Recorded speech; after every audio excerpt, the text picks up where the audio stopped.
Dans cette leçon vidéo, je vous présente quelques fonctions financières que tout à chacun pourrait un jour ou l'autre avoir besoin d'utiliser dans Excel.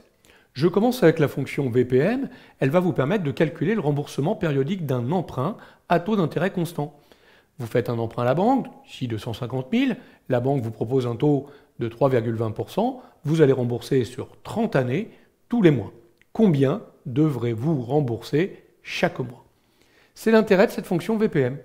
Égale VPM, parenthèse, vous allez indiquer dans un premier temps le taux.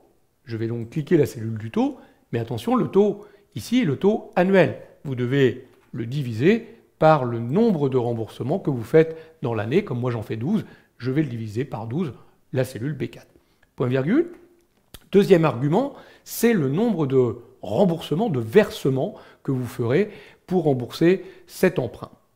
Pour moi, ici, c'est les 30 années, la cellule B3, que je vais multiplier par la cellule B4. Je vais bien rembourser pendant 30 ans, tous les mois. 30 fois 12. Point virgule. Il ne me reste plus qu'à indiquer le montant de l'emprunt pour qu'il puisse effectuer ce calcul.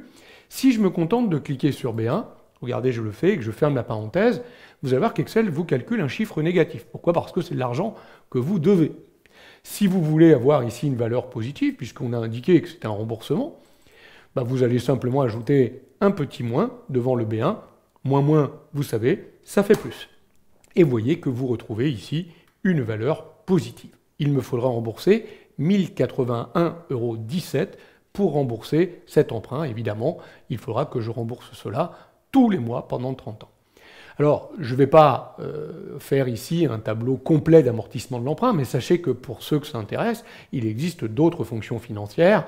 Je ne vais pas les détailler ici, mais prince-père pour avoir la partie principale, Inde-père pour avoir la partie intérêt, puisque vous savez que dans ce montant, chaque période, vous avez une partie intérêt et une partie remboursement du capital principal qui est différent. Je ne détaille pas ces fonctions-là ici. Je veux calculer le coût du crédit, je vais aller chercher tout simplement ce montant que je vais multiplier par le nombre d'années et par le nombre de remboursements par an, et j'obtiendrai bien ce que je vais rembourser à la banque, évidemment, au bout des 30 ans. 250 000, finalement, j'aurais remboursé à l'établissement financier 389 000. Il faut dire qu'avec un taux à 3%, on ne m'a pas gâté. Vous voyez que si d'un seul coup, je mets le taux à 1,2, évidemment, le remboursement a été diminué et le montant total du crédit également. Si je rembourse sur 20 ans, tout se remet à jour.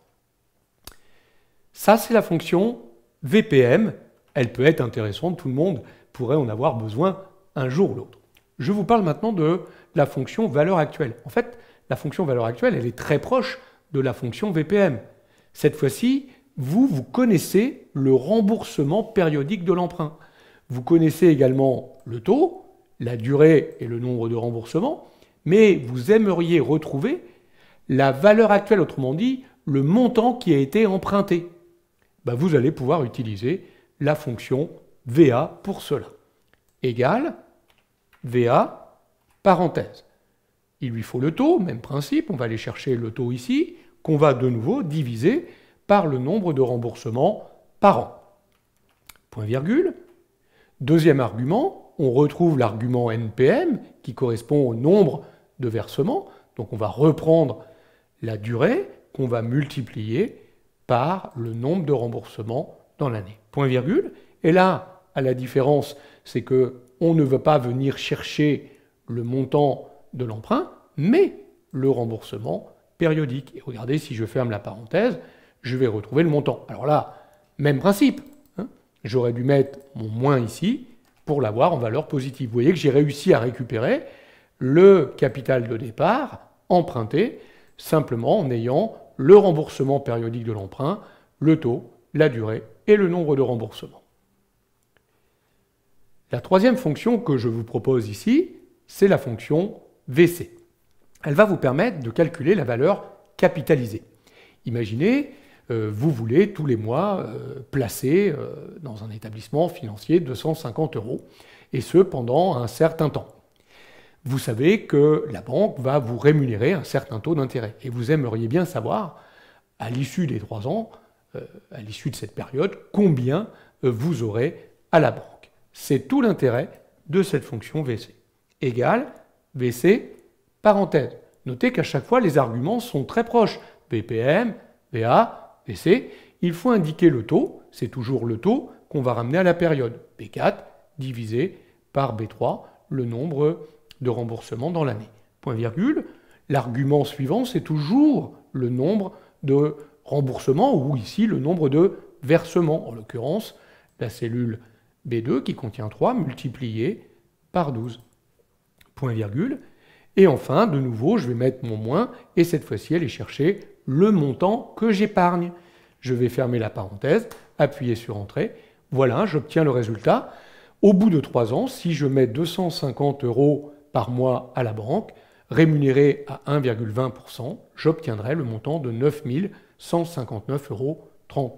Vérifiez, si je place que 100 € par mois, que je le fais pendant une seule année, je vais toucher 1200 et seulement 6,62 € d'intérêt lié au 1,20%. Évidemment, tout dépend du taux d'intérêt. Et si on rémunère à 0,5, je baisse encore ce montant à 2,75 €. Voilà comment fonctionnent ces fonctions financières, VPM, VA, VC. Il en existe bien d'autres, mais je m'adresse ici à des personnes qui ne sont pas forcément des financiers, mais toute personne aura peut-être besoin un jour ou l'autre d'utiliser les fonctions que je vous ai présentées dans cette leçon vidéo.